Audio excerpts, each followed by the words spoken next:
Comment se fait-il qu'un des ordres religieux le plus fidèle au pape ait été dissous par le Vatican lui-même? Dans cette vidéo, vous apprendrez comment les jésuites, considérés comme les soldats spirituels de Rome, sont passés du statut d'éducateurs des rois à celui d'adversaires de l'État. De leurs expéditions dans la jungle aux machinations au sein des cours européennes, leur déclin a été marqué par une tourmente de politique, de trahison et d'appréhension face au pouvoir qu'ils amassaient. Ne partez pas avant la fin, car le récit des jésuites ne se limite pas à une simple expulsion. Il illustre également comment le savoir peut se transformer en danger. Comment un des ordres religieux les plus influents de l'histoire catholique a-t-il été banni de la moitié du globe et dissous par le même pontife à qui il avait juré une fidélité sans faille? Dans une caverne fraîche de Manresa, à proximité de Barcelone, un ancien combattant basque touché dans l'exercice de ses fonctions consacrait des heures à la méditation, mettant par écrit ce qui révolutionnerait durablement la spiritualité catholique. En 1122, cet homme nommé Ignace de Loyola ne pouvait prédire que les écrits qu'il consignerait dans son carnet, les futurs exercices spirituels, deviendraient la pierre angulaire d'un ordre religieux qui s'étendrait aux limites du monde connu. Après de nombreuses années de recherche et de dévotion, Ignace a rassemblé à Paris un groupe restreint d'amis universitaires avec qui il a envisagé une mission révolutionnaire. Établir une compagnie d'hommes prêts à aller là où personne ne veut aller, au service direct du pape en tant que guerrier spirituel. La Compagnie de Jésus a officiellement vu le jour le 27 septembre 1540 grâce à la bulle Regimini Militantis Ecclesiae signée par le pape Paul III. Elle l'opposait des moines isolés dans les monastères. Ces jésuites iraient dans le monde pour établir des écoles, des universités et des missions. Leur désir particulier d'obéissance au pape les transformerait en fer de lance de la contre-réforme catholique face à l'expansion du protestantisme. « Si l'Église requiert du sang, qu'elle prenne le mien », aurait déclaré Ignace, instaurant l'esprit de dévouement sans faille qui définirait la congrégation. L'expansion des jésuites fut fulgurante. En moins de 100 ans, ils ont créé plus de 800 établissements scolaires à travers le globe, allant du renommé Collège romain, aujourd'hui Université grégorienne, aux écoles situées dans des zones isolées au Japon, en Inde et au cœur des jungles américaines. Ses membres excellaient en langues, astronomie, mathématiques et théologie, se transformant en confesseurs de rois et en formateurs d'élites. Le jésuite Matteo Ricci se distinguait à la cour de Chine par sa tenue en soie et sa maîtrise du mandarin, alors que ses confrères au Paraguay fondèrent des communautés autonomes en collaboration avec les Guaranis, éloignés du cadre colonial espagnol. Cette capacité d'adaptation hors du commun a été à la fois leur atout majeur et potentiellement leur point faible. Ils sont les caméléons de l'Église, écrivait un commentateur français, adaptant leurs couleurs en fonction du terrain où ils se trouvent. En Europe, les jésuites instruisaient les enfants de l'aristocratie. En Amérique, ils protégeaient les autochtones face à la colonisation abusive. Et en Asie, ils embrassaient les traditions locales qui choquaient Rome. Leur réseau d'information à l'échelle mondiale, basé sur un système de correspondance soigneusement structuré, leur offrait une compréhension du monde comparable à celle de tout souverain. Aux alentours de 1750, on comptait plus de 22 000 jésuites actifs sur l'ensemble des continents connus. L'autorité accumulée par la compagnie suscitait un mélange d'admiration et de peur. Leurs institutions formaient les intelligences les plus remarquables de chaque époque. Leurs entreprises engendraient d'importantes fortunes et leur impact sur les cours européens était incontestable. On disait souvent « Confiez l'éducation d'un enfant aux jésuites, et ils vous feront un homme ». Cependant, ce triomphe semait également les germes de la méfiance. Un ordre transnational qui doit d'abord obéissance au pape, puis au souverain, possédant des ressources économiques autonomes et supervisant l'instruction des élites, constituait une force opposée difficile à tolérer pour des rois absolutistes désireux de concentrer toute autorité. Le contexte était mis en place pour ce qui allait devenir l'une des plus importantes crises politico-religieuses du XVIIIe siècle. Les premières fissures dans l'énorme bâtiment jésuite ont commencé à se manifester loin des rivages européens, au cœur des jungles luxuriantes de l'Amérique du Sud. En 1750, le traité de Madrid était signé entre l'Espagne et le Portugal, modifiant ainsi les limites des possessions coloniales et cédant aux Portugais cette mission jésuite Guarani. Pour les autochtones résidant dans ces prospères réductions, des communautés où ils avaient cherché refuge face à l'esclavage et au travail forcé, le traité représentait une renonciation et un risque imminent d'esclavage.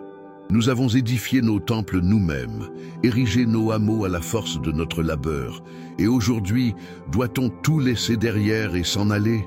Interrogeaient les notables Guarani dans des missives chargées de désespoir. Lorsque les Guarani rejetèrent l'idée de céder leurs terres, ce qui allait être surnommé la guerre guaranitique 1754-1756 a alors éclaté. Les jésuites se retrouvèrent dans une situation délicate. Bien qu'ils se conformassent officiellement aux décrets royaux, un grand nombre d'entre eux empathisaient avec la résistance autochtone. L'accusation que les pères de la compagnie avaient construit un empire jésuite en Amérique, incitant les Indiens à se rebeller contre les couronnes ibériques, a commencé à se répandre dans les salons de Lisbonne et Madrid. Ils ont établi leur propre royaume sur des terres qui sont la propriété de Sa Majesté, écrivait le marquis de Pombal, ministre portugais, dans un document désastreux qui servirait de fondement à d'éventuelles persécutions. Simultanément en Europe, l'atmosphère intellectuelle devenait de plus en plus défavorable à l'influence de la religion en général et des jésuites en particulier.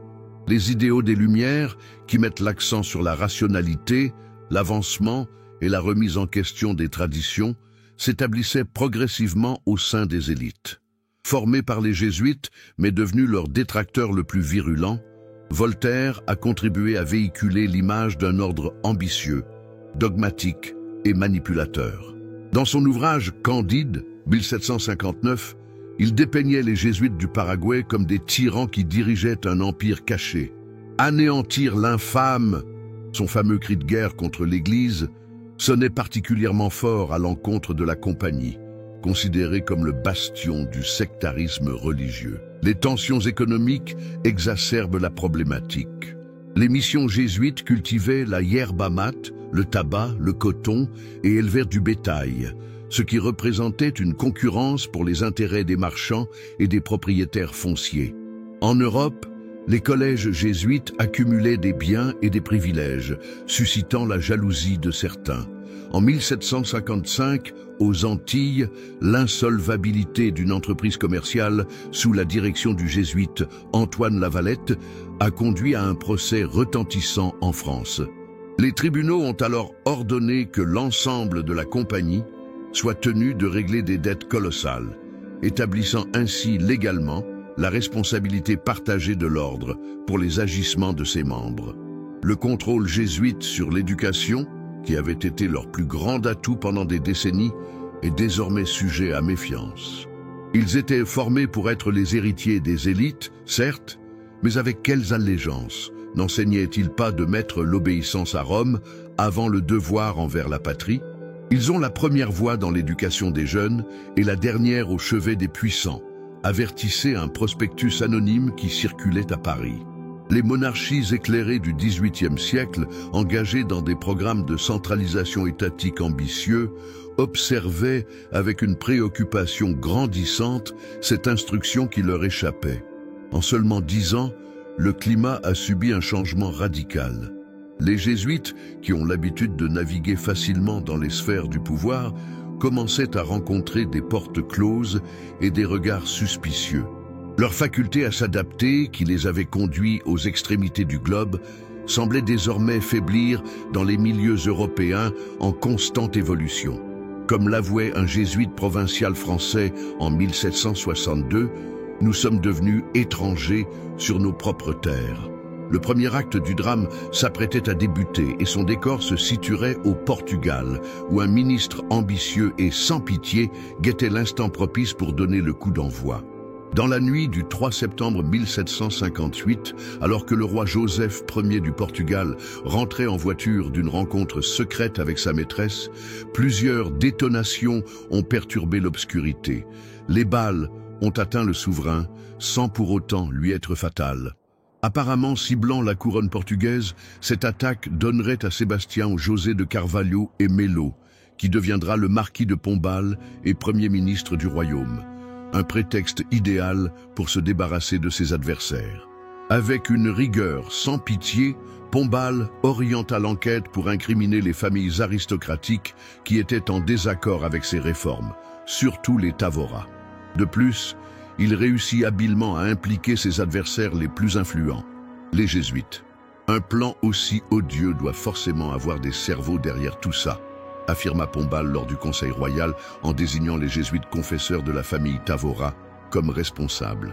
Ce ministre éclairé, depuis plusieurs années, s'efforce de moderniser le Portugal en s'inspirant des exemples français et anglais tout en restreignant l'autorité de l'aristocratie traditionnelle et de l'Église. Les jésuites constituaient un double défi. Ils dominaient l'éducation supérieure au Portugal tout en s'opposant à la politique coloniale du Brésil et du Paraguay. L'affaire Tavora représentait pour lui l'occasion en or qu'il recherchait. Le procès qui s'ensuivit secoua l'Europe. Dans un procès émaillé d'irrégularités, les Tavora ont été condamnés, aboutissant à des exécutions publiques d'une extrême cruauté en janvier 1759. Le patriarche de la famille, l'ancien duc de Tavora, fut écartelé par 4 chevaux tirant dans des sens contraires, alors que la marquise fut exécutée par décapitation sous les yeux du peuple. Les biens familiaux furent saisis, leurs résidences détruites, et un ordre fut donné de répandre du sel sur les décombres, afin de signifier la malédiction perpétuelle. Cependant, Pombal n'en était qu'au début de son parcours. Un décret royal, daté du 3 septembre 1759, exactement un an après l'attentat, qualifiait les jésuites de rebelles notoires, traîtres, adversaires et agresseurs à l'encontre du roi et de ses possessions.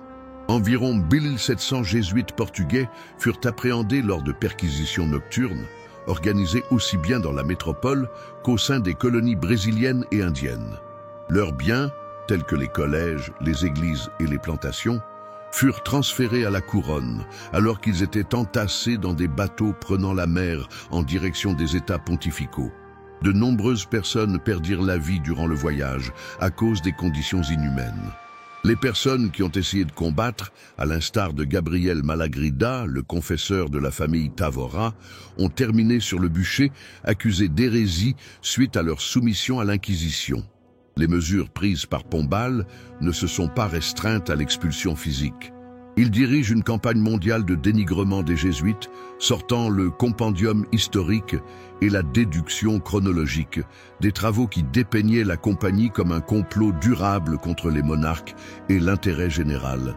Ces ouvrages, rendus en diverses langues et diffusés dans les établissements européens, ont établi le récit qui serait plus tard adopté par la France et l'Espagne. La vie était sans équivoque. Les jésuites formaient une sorte de nation dans la nation, en témoignant d'une fidélité inconditionnelle à un pouvoir extérieur, le pape, et employaient leur emprise sur l'éducation et la conscience collective pour miner les monarchies légitimes. Selon Pombal, dans ses écrits, ils ont bâti un empire au Paraguay, déclenché des révolutions en Amérique, contrôlé le commerce international et porté atteinte à la vie de Sa Majesté. L'action portugaise a créé des ondes de choc à travers toute l'Europe catholique. Pour la première fois dans l'histoire contemporaine, une communauté religieuse entière a été expulsée d'un royaume catholique sans l'intervention du Vatican. Les bateaux transportant des jésuites expulsés, pour la plupart des personnes âgées qui avaient œuvré dans les colonies pendant de nombreuses années, sont devenus un puissant symbole. À leur arrivée dans les ports de Civitavecchia, ces réfugiés partageaient des récits qui choquaient la ville de Rome. Des hôtels souillés, des bibliothèques dévalisées, des missions laissées à l'abandon. Le pape Clément XIII s'opposa avec vigueur, mais les bulles papales furent stoppées à la frontière du Portugal et leur diffusion qualifiée de trahison. Le précédent était fixé. L'État avait la possibilité d'intervenir contre l'Église sans redouter de conséquences réelles. La France et l'Espagne suivaient attentivement la situation, élaborant leur propre stratégie. Les échos des événements portugais ne se firent pas attendre dans les cercles parisiens et madrilènes. La France, qui entretient une forte tradition gallicane restreignant le pouvoir du pape, observait avec attention le modèle pontbalin. La chance d'intervenir s'est présentée en 1761, lorsque l'affaire financière du père Lavalette, en Martinique, a atteint les cours de justice à Paris. Cet entrepreneur jésuite avait mis sur pied une prospère entreprise d'exportation tropicale, qui a connu la banqueroute suite à la saisie de ses bateaux par les Britanniques durant la guerre de 7 ans. Lorsque les créanciers demandèrent le règlement, l'affaire parvint au Parlement de Paris, qui était sous la domination de juristes jansénistes, opposants théologiques de longue date des jésuites. La compagnie dans son intégralité est tenue de couvrir les dettes de ses membres, a statué le tribunal en 1762, imposant aux jésuites français une obligation financière insoutenable. Toutefois, le Parlement a poussé plus loin. Il a ordonné une analyse des constitutions jésuites, concluant que leur soumission au pape les rendait incompatibles avec la souveraineté française. Comme le dirait ironiquement le philosophe d'Alembert, Saint Ignace a enrôlé des soldats pour le pape et à présent, les rois les renvoient. En avril 1762, le Parlement ordonnait la dissolution de la compagnie sur le territoire français. Louis XV a tenté d'adoucir la décision, mais face à sa maîtresse Madame de Pompadour et son ministre Choiseul, qui étaient tous deux opposé aux jésuites, il a finalement cédé en signant l'édit en novembre 1764 qui abolissait l'ordre sur l'ensemble des territoires français. 4000 jésuites français qui étaient enseignants universitaires, chercheurs, missionnaires et éducateurs se sont brusquement retrouvés sans abri. Leurs 84 établissements d'enseignement, qui formaient l'élite nationale, ont été déplacés vers d'autres entités ou laïcisés. Les célèbres bibliothèques jésuites ont été mises en vente aux enchères, entraînant la dispersion de collections scientifiques rassemblées sur plusieurs siècles. Les missions furent abandonnées dans les colonies. Pierre-Joseph-Marie Chaumonot, un jésuite français, aurait écrit « On nous chasse comme si nous étions des délinquants après avoir dédié nos vies à l'instruction de leurs enfants sans autre délit que notre adhérence à l'Église ». Traditionnellement catholique, l'Espagne semblait être le dernier lieu où les jésuites pourraient subir des persécutions. Toutefois, sous le règne de Charles III, un souverain éclairé, la monarchie espagnole mettait en œuvre des réformes administratives qui s'opposaient aux privilèges ecclésiastiques. Le déclencheur de la révolte fut les émeutes d'Esquilache de 1766, des émeutes populaires violentes contre les décisions économiques et culturelles du ministre italien Leopoldo de Gregorio, marquis d'Esquilache. Malgré leur apparente spontanéité, Charles XIII a été persuadé par son avocat Pedro Rodriguez de Campomanes que les jésuites avaient secrètement ourdi la révolte. Ils ont encouragé la diffusion de pamphlets et incité le peuple à se soulever contre votre majesté, stipulé un document confidentiel connu sous le nom d'« avis fiscal » qui a scellé le sort de la compagnie en Espagne. Durant la nuit du 2 avril 1767, lors d'une action militaire inédite par son degré de secret et de coordination, l'ensemble des résidences et collèges jésuites en Espagne furent encerclés en même temps. À l'aube, plus de 2700 jésuites ont reçu l'instruction de préparer leurs effets personnels indispensables et ont été guidés vers des ports où des bateaux les attendaient. L'édit royal, dévoilé uniquement suite aux arrestations, a cité des raisons que je garde dans mon cœur royal comme justification pour l'expulsion. L'opération a été minutieusement déployée sur l'ensemble des territoires espagnols, le Mexique, le Pérou, les Philippines et Cuba. Les directives étaient claires, assurer le transfert des religieux avec humanité, tout en leur interdisant toute communication avec l'extérieur. Un officier en charge de l'opération à Buenos Aires aurait écrit « Les pères ont été arrêtés de telle manière secrète que même leurs étudiants ont été stupéfaits de découvrir de nouveaux enseignants le jour suivant. » Le coup de grâce fut porté au modeste royaume de Naples, dirigé par un descendant de Charles III, puis au duché de Parme. Aux environs de 1768, tous les territoires administrés par la maison de Bourbon ont vu l'expulsion des jésuites. Des milliers de clercs, pour la plupart âgés, furent transférés dans des conditions lamentables vers les États pontificaux, censés accueillir ce flux migratoire imprévu. De plus, les royaumes bourboniens prohibèrent toute interaction avec les déportés, menaçant de sévères sanctions à quiconque entretiendrait une communication avec eux. Pour un grand nombre, cela voulait dire couper tout lien avec leur famille pour l'éternité.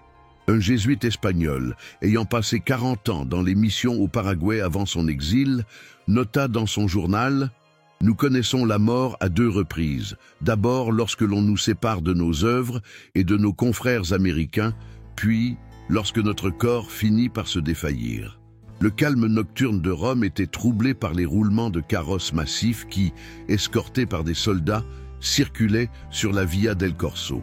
Nous étions le 13 août 1773 et à l'intérieur d'un de ces véhicules se trouvait le vieillard Lorenzo Ricci, supérieur général des Jésuites, qui était escorté jusqu'à la forteresse du Castel Sant'Angelo. On lui avait récemment lu le concile papal Dominus ac Redemptor, qui dissout la Compagnie de Jésus à l'échelle mondiale. La situation paraissait tirée d'un mauvais rêve. L'éminent chef des Jésuites, détenu sur les ordres du même pontife à qui il avait promis une obéissance sans réserve. « Et toi, Brute ?» aurait murmuré Ricci, évoquant les derniers mots de César face à la trahison de Brutus. L'itinéraire menant à cet instant crucial avait été long et sinueux. Depuis les déportations bourboniennes, le pape Clément XIII avait courageusement résisté aux pressions visant à abolir l'ordre à l'échelle mondiale. Plutôt que de franchir ce pas fatal, je préférerais abandonner la tiare, aurait-il dit. Toutefois, son décès en 1769 a laissé le trône de Saint-Pierre inoccupé à un moment crucial. Le conclave qui a suivi s'est révélé être l'un des plus politisés de l'histoire. Les représentants de l'Espagne, de la France et du Portugal ont clairement exprimé qu'ils ne seraient d'accord que pour un pape prêt à supprimer les jésuites. Suite à 3 mois de discussions houleuses, le cardinal Lorenzo Ganganelli a été élu, adoptant le nom de Clément XIV. Durant 4 ans, le nouveau pape chercha à gagner du temps en multipliant les promesses diplomatiques et en consentant des concessions mineures. Il limita les privilèges des jésuites, interdit l'engagement de nouveaux novices et manifesta un certain éloignement de l'ordre. Toutefois, la pression s'intensifia de manière significative sous la dynastie Bourbon, surtout en Espagne, avec Charles III. José Monino, futur comte de Floridablanca et ambassadeur d'Espagne à Rome, a menacé d'un schisme catholique si la compagnie n'était pas dissoute. Soit la tiare, soit les jésuites auraient été son ultimatum. En juillet 1772, Naples et la France s'emparèrent des territoires papaux de Bénévent et d'Avignon, pendant que l'Espagne bloquait les ressources financières prévues pour Rome. Le trésor du Saint-Siège, déjà en déclin, a commencé à s'effondrer. Finalement, le 21 juillet 1773, Clément XIV a signé le bref Dominus ac Redemptor Noster, Notre Seigneur et Rédempteur, un document qui mettait fin à la Compagnie de Jésus.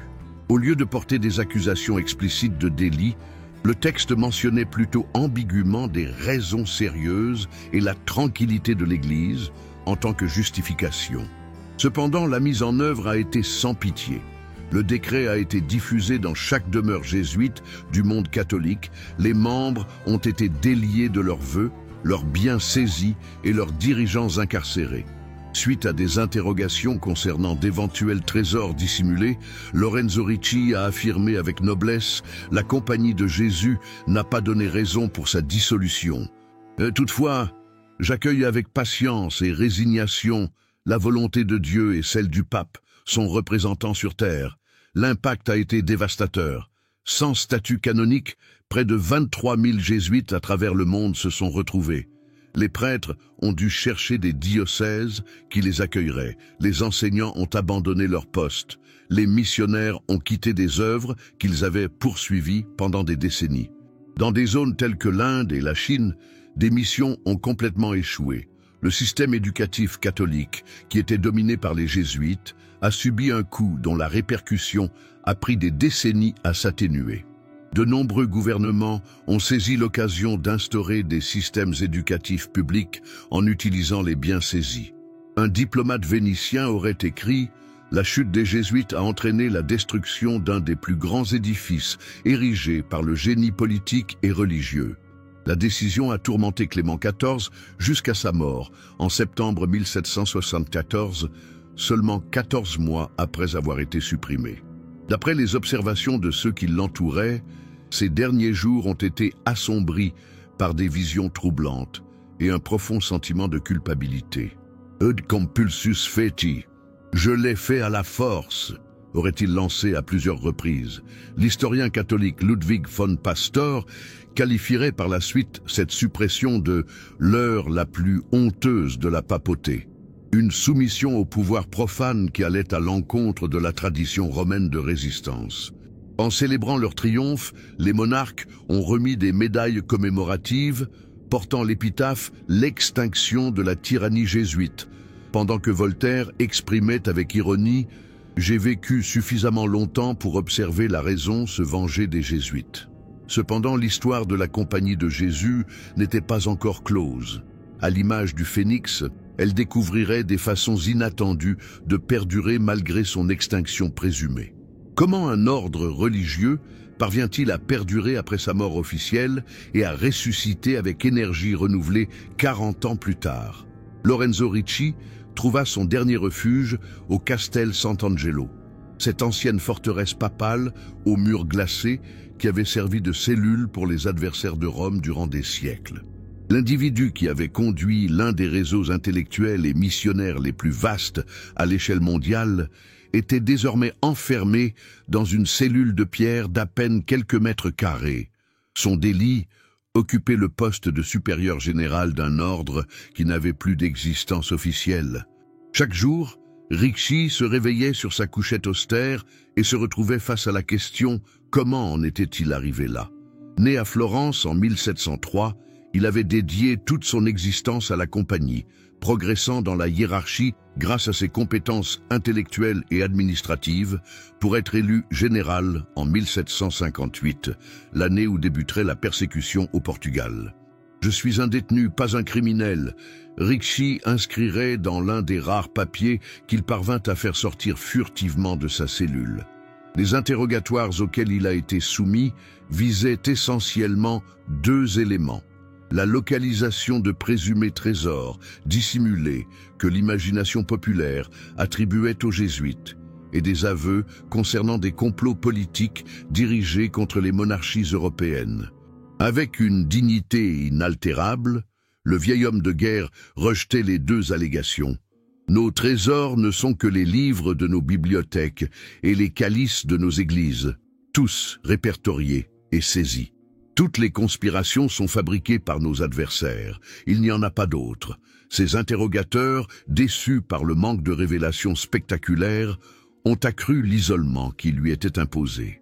Pendant sa détention, qui durerait 2 ans, Ricci a trouvé du réconfort à travers la prière et l'écriture de son célèbre testament spirituel, un document qui ne serait découvert qu'une fois qu'il était décédé. Il affirmait avec une clarté éclatante: d'abord, je déclare que la Compagnie de Jésus n'a fourni aucune raison pour sa dissolution. Je l'affirme avec l'assurance éthique d'un supérieur bien renseigné. En second lieu, je n'ai fourni aucune justification, même la plus infime, pour mon incarcération. Je l'affirme avec la certitude suprême, née d'une connaissance approfondie. Ces mots, issus de la souffrance mais dénués d'amertume, témoignait de la conviction d'un homme qui percevait son sort individuel comme une composante d'un dessein divin plus vaste. La condition de Ricci, déjà précaire lors de son incarcération, s'est rapidement dégradée dans le contexte de détention. Vers la fin de 1775, alors que sa santé était dégradée par une succession de fièvres et l'absence d'une assistance médicale appropriée, le dernier général de l'ancienne compagnie a ressenti que sa fin était imminente. Il a demandé les derniers sacrements et, d'après les témoins, a prononcé une dernière prière qui restera gravée dans l'histoire jésuite. Du fond de mon cœur, j'ai pardonné et je pardonne à tous ceux qui m'ont causé du tort et blessé. D'abord, à cause des préjudices infligés à la Compagnie de Jésus et sa suppression sévère, puis en raison de mon exil et des conditions difficiles de ma détention.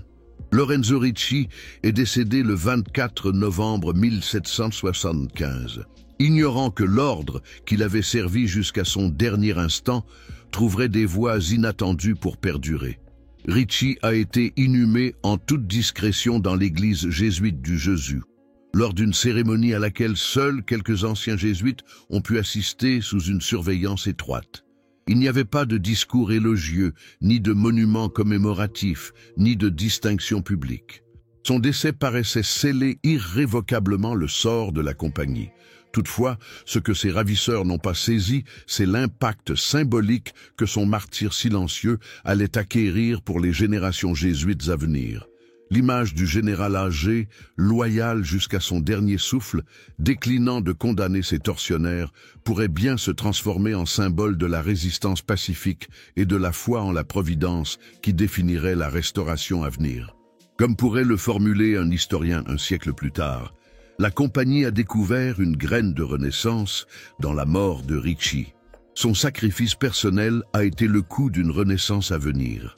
Dans les salles glaciales du palais d'hiver à Saint-Pétersbourg, une femme dotée d'une intelligence politique remarquable prenait une décision qui irait à l'encontre de la papauté et des grandes puissances catholiques européennes. Catherine la Grande, qui était impératrice de Russie, professait l'orthodoxie en tant que religion et adhérait à l'illuminisme par conviction. Après avoir pris connaissance du bref papal Dominus Hac Redemptor, elle a tout simplement choisi de le négliger. Ce document, aurait-elle déclaré à son équipe de conseillers, n'a pas été officiellement instauré dans mes domaines d'expertise. Donc pour nous, il n'existe pas. D'un simple coup de plume, la tsarine a établi un sanctuaire inattendu pour l'ordre aboli dans les provinces de Biélorussie, récemment obtenu suite au premier partage de la Pologne. Catherine affirmait publiquement: je requiers de bons enseignants pour mes matières catholiques et ces jésuites gèrent d'éminentes écoles. Cependant, ses raisons étaient plus profondes. Elle était fascinée par la rigueur jésuite, percevait des bénéfices politiques à résister à Rome et réalisait qu'il était plus judicieux de préserver les structures éducatives existantes plutôt que d'élaborer un système de toutes pièces. Par conséquent, alors que les collèges jésuites fermaient leurs portes et que leurs membres se dispersaient dans le reste de l'Europe, à Polotsk et dans d'autres cités biélorusses, les jésuites de la compagnie poursuivaient l'enseignement des mathématiques, des sciences et de la philosophie comme si de rien n'était. Rapidement, cet abri surprenant en territoires orthodoxes est devenu un pôle d'attraction pour les anciens jésuites à travers l'Europe. Des individus ayant été enseignants universitaires en France, missionnaires en Chine ou théologiens en Espagne se déplaçaient furtivement vers le nord-est, franchissant les limites avec des identités falsifiées afin de retrouver leurs congénères encore vivants. Je viens en Russie comme quelqu'un qui rentre chez lui après un naufrage, aurait écrit le père Joseph Pignatelli, noble aragonais ayant renoncé à sa situation privilégiée pour se joindre à la résistance. En 1782, grâce à l'accord tacite du pape Pie VI, qui ne pouvait pas officiellement soutenir la désobéissance, mais ne voulait pas non plus prolonger une injustice, les jésuites russes accomplirent l'inimaginable. Ils constituèrent une congrégation et élurent un nouveau vicaire général, Stanisław Czerniewicz. Le second abri imprévu a émergé dans la toute jeune nation américaine, où l'absence d'histoire conflictuelle avec les jésuites et la liberté de culte, garantie par la Constitution, ont contribué à créer des conditions propices. John Carroll, ancien jésuite américain qui deviendra le premier évêque catholique du pays, fonde au Maryland un foyer qui se transformera plus tard en Georgetown College, actuellement université. Bien qu'il ne pouvait pas officiellement utiliser le nom de la compagnie, ces anciens jésuites ont continué à perpétuer leur esprit éducatif et missionnaire au sein de la jeune République. Nous vénérons Dieu sous une autre appellation, mais avec la même ferveur, Carroll confierait à un confrère. La Révolution française qui ébranla les bases de l'Ancien Régime en 1789 a paradoxalement modifié le paysage pour les anciens jésuites. Les monarques qui avaient initialement œuvré pour leur élimination se trouvaient désormais en confrontation directe avec des forces révolutionnaires menaçantes. Dans le désordre qui s'ensuivit, marqué par une chasse aux sorcières contre les membres du clergé, la conspiration jésuite n'était plus une préoccupation majeure. Nombre d'anciens membres de la compagnie ont été exécutés par la guillotine ou contraints à l'exil, tandis que d'autres ont pris des positions comme instructeurs clandestins ou aumôniers de résistance anti-révolutionnaire. Plusieurs entreprises ont émergé durant cette époque troublée, cherchant à reproduire l'esprit ignatien sans employer le nom prohibé. Nicolas Pacanari a établi la Compagnie de la foi de Jésus en Italie. En France, on retrouvait les Pères du Sacré-Cœur, qui regroupaient d'anciens jésuites, tandis qu'en Autriche, la Congrégation du Très-Saint Rédempteur contenait des aspects de la spiritualité ignatienne. Ces proto-restaurations ont su garder la flamme vivante pendant que les conditions politiques se préparaient pour un retour officiel. Comme pourrait le souligner un historien, l'éradication physique de la compagnie fut plus facile que l'extirpation de son essence et de sa démarche, qui persistèrent à exister à travers ses actions éparpillées, en attente d'un moment propice pour se rassembler. 200 ans avant la dissolution de l'ordre jésuite, lors des frimas d'octobre 1307, des milliers de chevaliers templiers ont été appréhendés en même temps à travers toute la France. Sous les ordres du roi Philippe IV, l'opération s'appuya sur des accusations d'hérésie, de sodomie et de pratiques occultes pour anéantir un ordre militaire religieux qui avait amassé une richesse et un pouvoir sans équivalent. Les contemporains du XVIIIe siècle n'ont pas manqué de remarquer le parallèle avec l'élimination des jésuites. Au début, ce furent les moines combattants, aujourd'hui les moines instruits. Ces deux groupes ont connu leur chute pour la même raison. Leur prospérité a attiré l'attention des rois, nota un chroniqueur anonyme en 1773. Les ressemblances étaient troublantes. Ces deux entités constituaient des forces de portée internationale, échappant à la maîtrise directe des royautés. Chacune possédait des biens, des privilèges et une expertise suscitant l'envie. Toutes deux demeuraient fidèles à une autorité supérieure, le pape. On les accusait toutes deux de comploter contre les pouvoirs en place. Et elles ont toutes deux été victimes d'arrestations concertées, de saisies de biens et de procédures judiciaires. Douteuses, le sort de leurs dirigeants présente des similitudes. Jacques de Molay, le dernier grand maître des Templiers, fut brûlé vif en 1314 en affirmant son innocence, tout comme Lorenzo Ricci a rendu son dernier souffle en prison sans trahir son ordre. Dans ses mémoires, le cardinal Antonelli aurait pu dire « L'histoire tend à se reproduire, mais avec des outils différents ». Au XIVe siècle, il suffisait d'accusations de sorcellerie et de blasphème, alors que dans notre siècle éclairé du XVIIIe, on requiert des accusations de sédition et de complot politique. Dans les deux situations, au-delà des allégations morales ou théologiques, les historiens ont décelé des motifs essentiellement économiques et politiques. Philippe IV désirait mettre la main sur le trésor des Templiers pour redresser ses finances, tout comme les Bourbons du XVIIIe siècle aspiraient à obtenir les biens jésuites pour consolider leurs programmes gouvernementaux. L'élimination des Templiers a permis à la monarchie française de renforcer sa position par rapport à la papauté médiévale. L'extermination des Jésuites a consolidé l'absolutisme éclairé face à Rome. Toutefois, les distinctions entre ces deux épisodes se révélèrent également éclairantes. On accusa les Templiers d'hérésie et de pratiques contraires au christianisme, alors qu'on reprocha aux jésuites un zèle trop fervent et l'ultramontanisme, une fidélité sans réserve au pape. Les premiers ont été dépeints comme adversaires de la foi, les seconds comme des freins au progrès et à la raison éclairée. Selon une étude comparative du XIXe siècle, les Templiers ont été vaincus parce qu'ils n'étaient pas assez chrétiens selon les critères médiévaux, tandis que les Jésuites ont été écrasés pour être trop catholiques aux yeux des Lumières. Ce retournement mettait en lumière le changement culturel profond entre les deux périodes. Les deux ordres connaîtront également des destins très différents. Les Templiers ont été définitivement dissous, leurs possessions étant majoritairement cédées aux Hospitaliers. Leur héritage perdure essentiellement à travers des mythes, des légendes et des sociétés secrètes contemporaines prétendant descendre de leur lignée. En revanche, les Jésuites préserveraient une continuité institutionnelle via les centres russes et américains, ce qui a permis leur rétablissement officiel après 41 ans d'interdiction. Les Templiers se transformèrent en spectres, les Jésuites en phénix, pourrait illustrer un auteur français de 1830. Cette ultime opposition contenait une importante leçon historique, l'ère de la raison, qui avait grandement participé à la chute des Jésuites grâce à sa critique de l'obscurantisme religieux, finirait également par favoriser leur restauration en appréciant objectivement leurs apports dans les domaines éducatifs et scientifiques.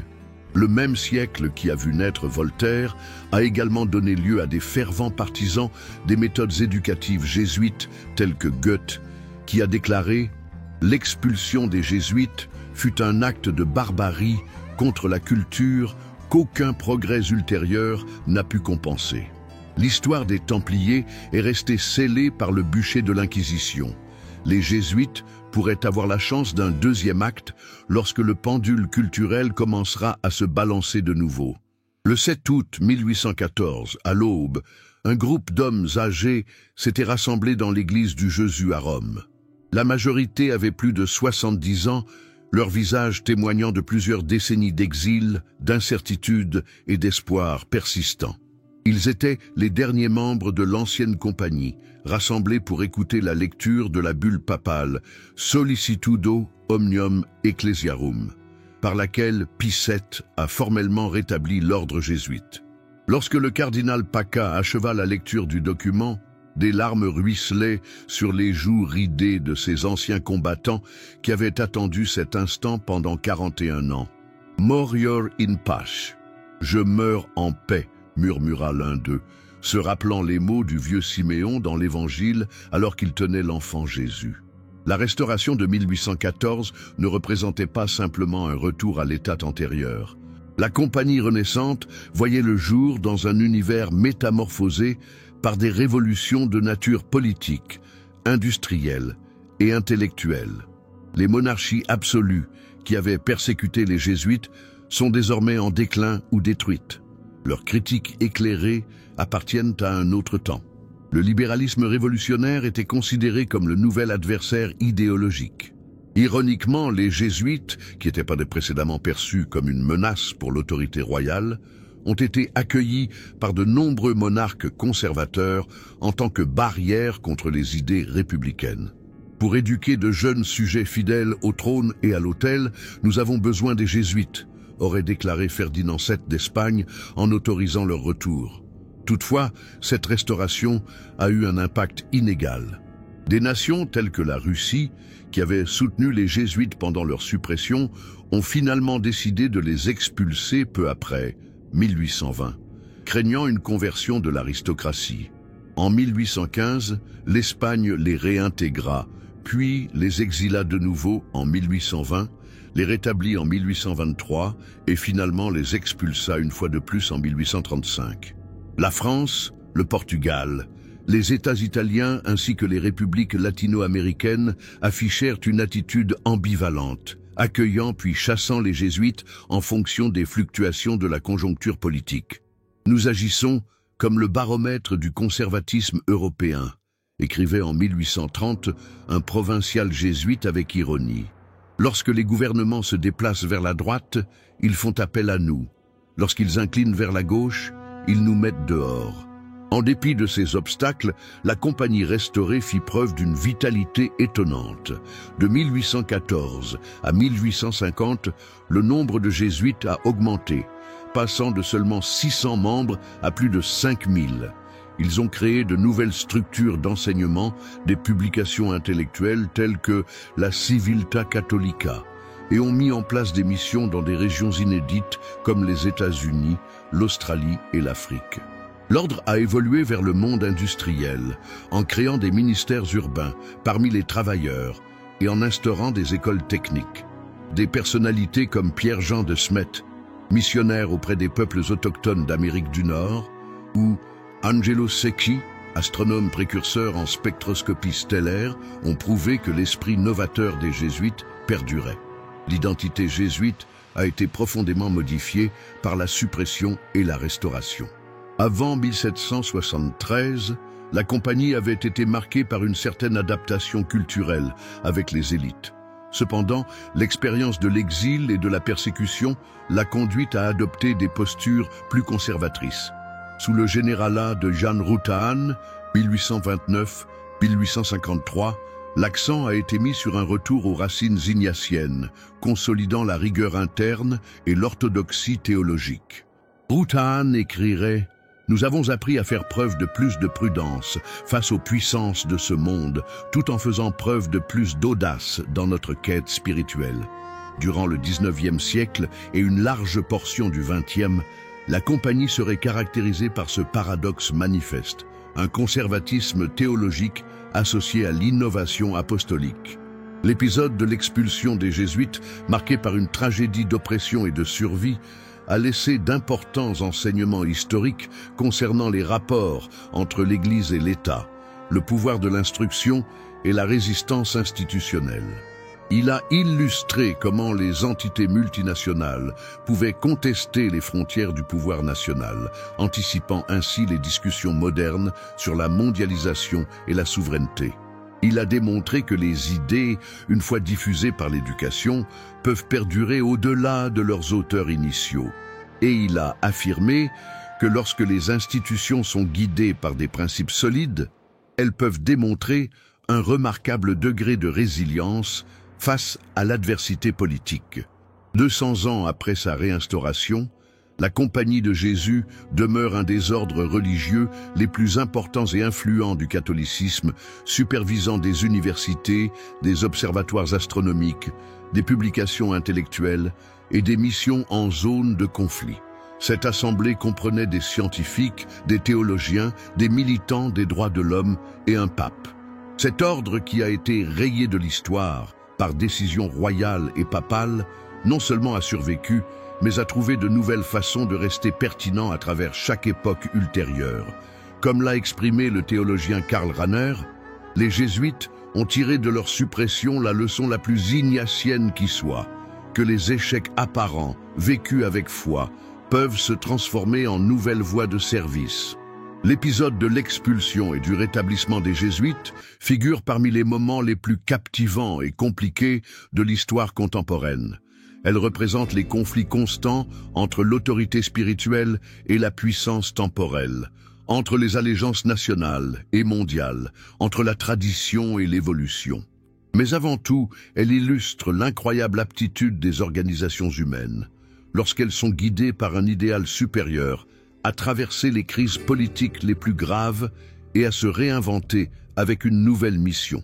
L'ordre de la Compagnie de Jésus, qui a vu le jour en 1814, après avoir été dissous en 1773, était différent. Mais il conservait la mémoire de cette période difficile et la sagesse gagnée face à l'adversité. Cette expérience singulière dans le domaine religieux dispense des enseignements précieux sur la solidité institutionnelle, l'importance de l'éducation pour véhiculer les valeurs et la capacité de transformation des croyances profondes lorsqu'il s'agit d'affronter les défis de l'histoire. L'impact de cet exploit continue à se faire entendre dans les discussions actuelles concernant le rôle des institutions religieuses dans un univers laïcisé, soulignant que l'histoire est en permanence inachevée et que les fins apparentes peuvent souvent se transformer en nouveaux débuts.